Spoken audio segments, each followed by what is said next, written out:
Okay, so we are now on my plate number 2. Why is this a paper plate and why does it say my plate? Such great questions. Because I figured since we're all in this together, why not make a point of it that we're all eating off the same plate? And what we do matters. What we say matters. We impact others. We influence others, whether we realize it or not. Before I get too passionate, let's hit the stack that I have got written out here. Expect me to be passionate along the way. That's just the way I am. That's just the way I roll. Does it bother me this past weekend that Hallmark decided to play Christmas movies? Right now, we are spirit-wise at an all-time low. Whether it's the stay-at-home, do nothing, everything's closed, or it's the school's out and, the kids are starting to get on the parents' nerves, or whether it's, your job's impacted in some way, we're all at a low, right? And we're not where we were at, say, back in January. So we have to learn to get through this, whether it means putting up Christmas lights to feel that Christmas spirit, to get that Christmas feeling. And at Christmas, don't you feel like that you are more of a giving person, that you are more of a person that has a heart that wants to see the best in everyone, that wants the best for everyone, that wants to help everyone? At least that's my spirit. And I would hope that that's the spirit of everyone watching this video. It doesn't really bother me too much. I mean, I even watched a couple of the Christmas movies while they were on. Some of my favorites. So, Hallmark, thank you. That was a happy note. Let's hit a sour note. These spring break kids. Y'all went down to Florida. You were warned pretty much not to, time and time again. And then most of you came back with the coronavirus, not the Corona beer, the coronavirus. Now, I have no use for some of you kids who went on national television while you were down there and had no cares or concerns if you came back and gave this to your friends and your family, or some poor stranger who has friends and family. What concerns me is the fact that you did this and you were very selfish, self-centered, and everything was all about you. And that's a sad legacy.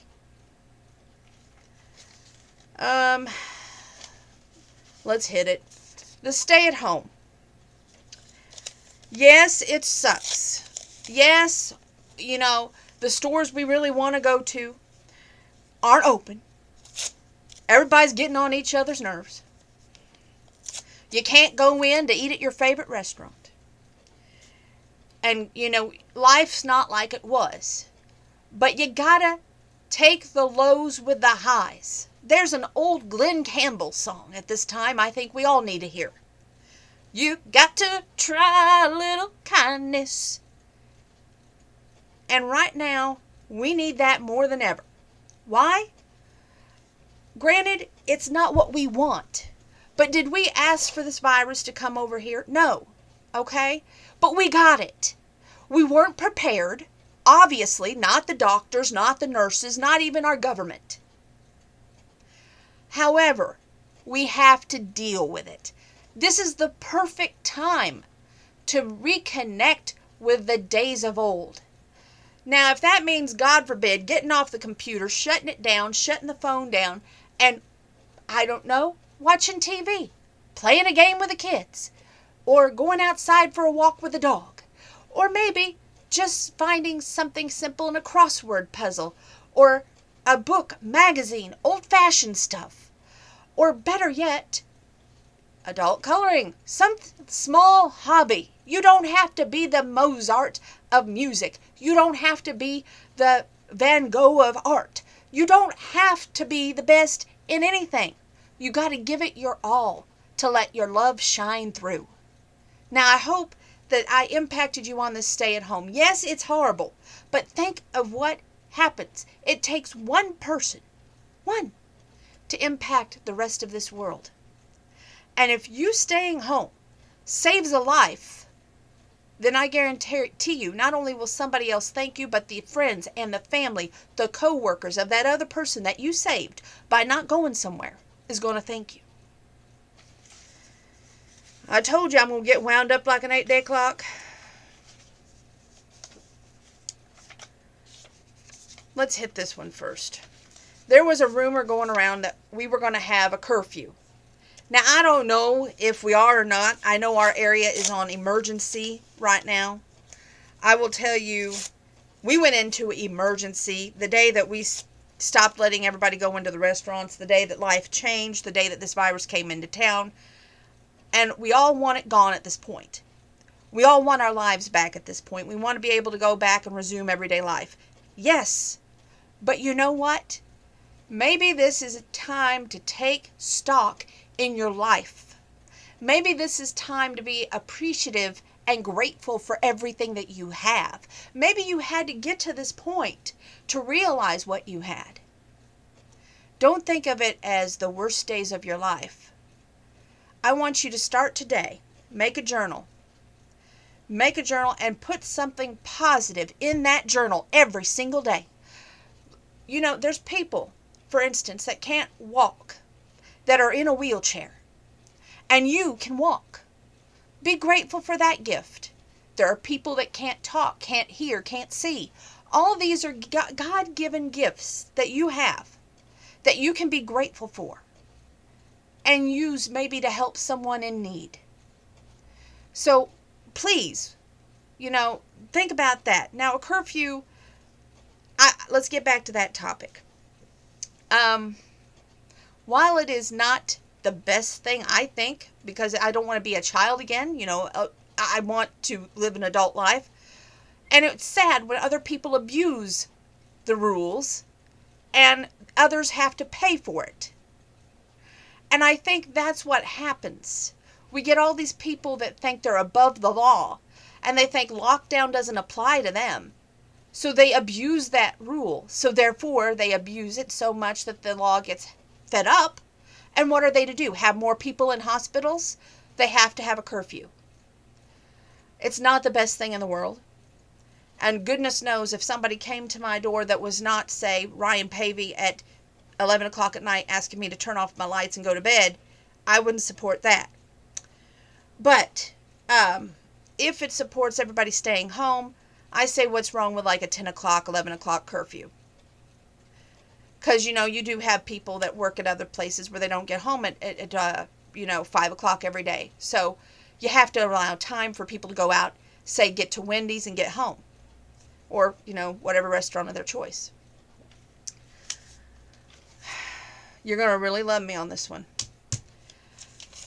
Okay, the Republicans and Trump got everybody energized. They talked highly about this big check.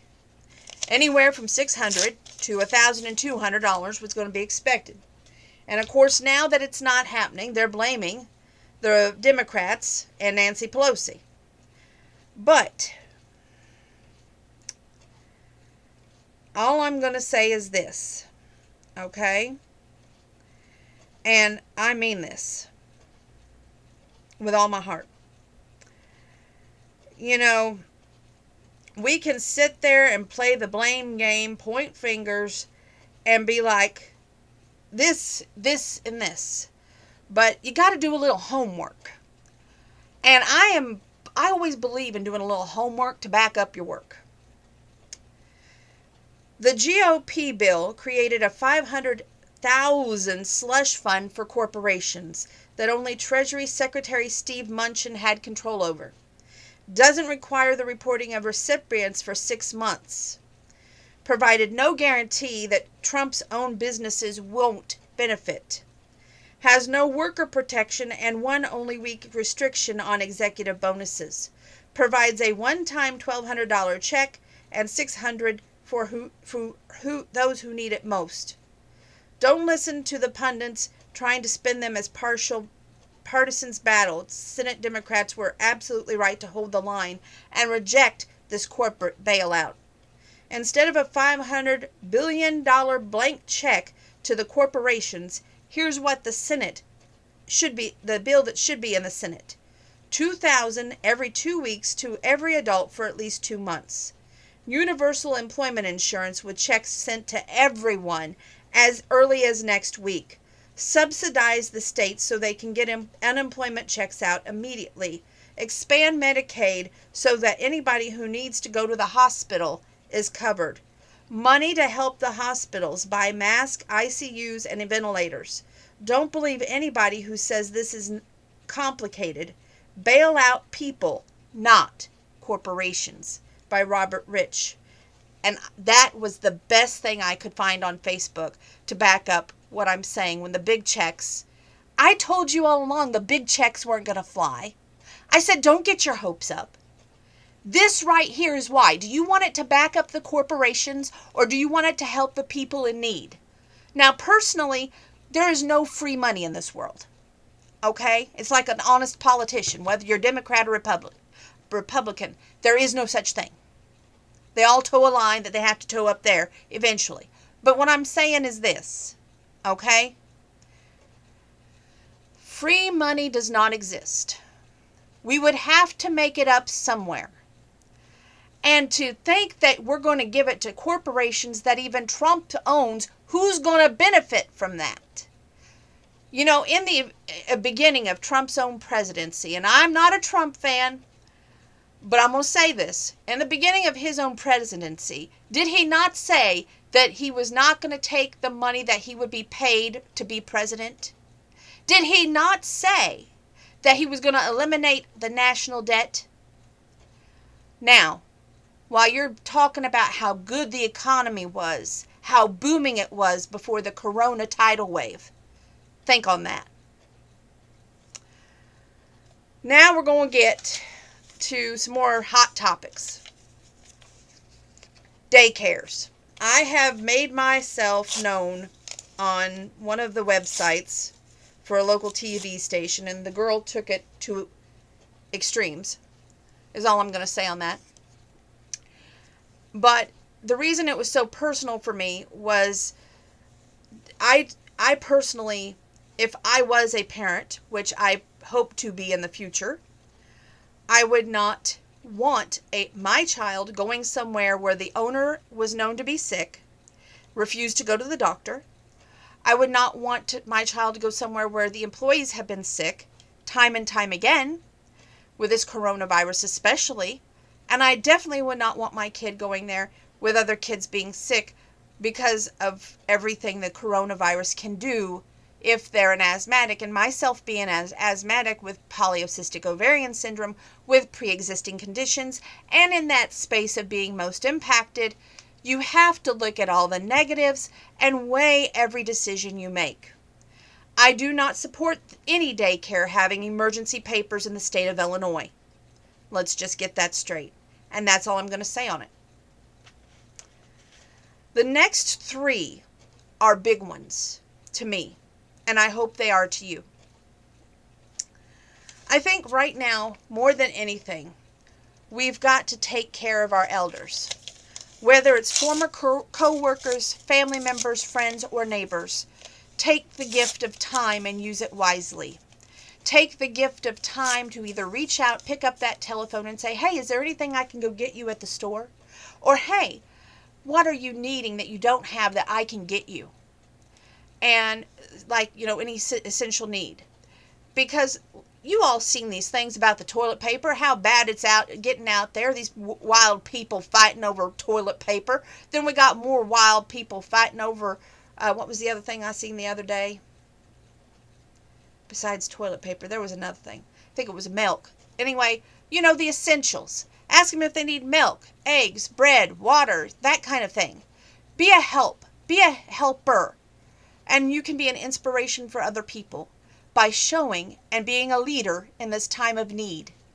It's not just the healthcare workers that are needing these masks and robes, but it's also your elderly.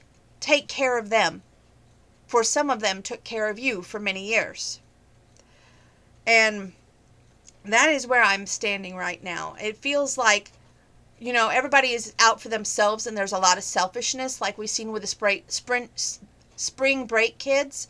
And there's not a lot of kind generosity. There's not a lot of kind-hearted people who's willing to give back.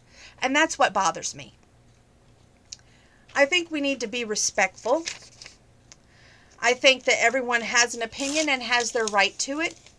We shouldn't tear anyone down on social media to make ourselves look better and cast ourselves in a better light or make them see our opinion. Don't force your opinion on anybody. Everybody's got the right to their own opinion. That is one God-given thing that we still have left, is our own right to our own opinion.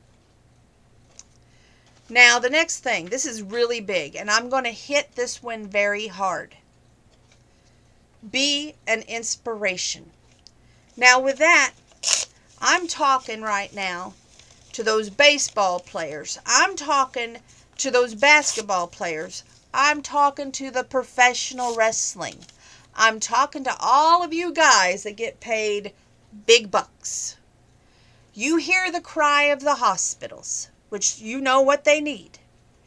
You've heard the cries of the people that bought tickets to come see you play at big sports. How about you musicians out there? How about you songwriters? I'm reaching out to you to make an impact on the less fortunate who always took time to support your songs on the radio, to make sure that when they thought your song was great, they gave you a standing ovation at a concert, who bought a ticket to come see you. All those out there who play sports, this applies to you as well. Basketball, baseball, football, soccer, hockey. All of you people, you get paid the big bucks. Instead of buying the next mansion on the hill, why not put it towards America? Let's stand united. You hear the cry for ventilators. You hear the cry for robes. There's people out there who barely have making ends meet, but they go out to a fabric store and they buy fabric to make masks for other people. There are people out there struggling right now to pay their bills. Why not reach out and maybe instant message somebody that you think could use a sweet, kind hello or a nice gesture and say, is there anything you need during this time? It takes one single act of kindness for that act to be passed on to someone else. Let's pay it forward during this time of staying at home and being shelter in place. Let's take this time to reward each other, not with, oh, I'm so bored, what is there to do? But maybe do something for someone who's less fortunate. Let's do that, okay? Let's stop worrying about when the next big check's going to come. Let's stop worrying about what the president, the governor, anybody else in government's going to say to us right now, because it just sucks. Okay? Plain out sucks. It ain't going to change for a long time. We know that. I know that. But you can make the best of a bad situation. I'm calling on you to make an impact in your world. Do whatever it takes. But you have that power to make an impact. Hopefully a positive impact on someone else. Thank you for listening. That has been my plate.